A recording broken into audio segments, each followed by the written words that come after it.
So what I would like him to do is get more involved with his culture. So there's a couple of different pathways that they have in the school. The reading benchmark I want to look at is one of them that determines the theme or central idea in a text when he's reading. And then he can analyze how it develops over time. So not so much the nut and bolts. I want him to look at the themes in it. And then what I want him to do is write. So I'd like him to, maybe do short research, perhaps into, say, your family's history with the Ahupua system or with tarot farming. Maybe he can interview families, your family members, and then he could come back and write about it. So it dovetails nicely with research in the area, and I've done research in culturally responsive education as part of my PhD, and I worked with several Native Hawaiian, the Native Hawaiian Education Council, as well as Alulike, but also with researchers such as Brandon Ledward out of Kamehameha Schools, and Sam Gong is a big influence on me looking at science.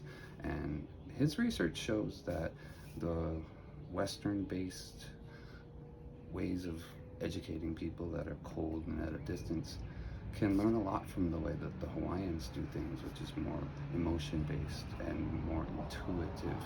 So I think that we can take this culturally responsive, evidence-based practices and apply it to your child. The two studies that I did were, one was called Nahana Ka Ahupua'a, which looks at the Ahupua'a system, and the other one is Kahana Imina'awa, which looks at fostering self-efficacy in the classroom. So both of these show that when you're more culturally responsive, you get kids more interested in the material, and when it's more relevant to them, then learning increases. So maybe Noah could interview maybe his grandfather or some of his uncles and ask them stories about what happened, what the stories that were told to them by their fathers and grandfathers about tarot farming and about the Ahupua'a system.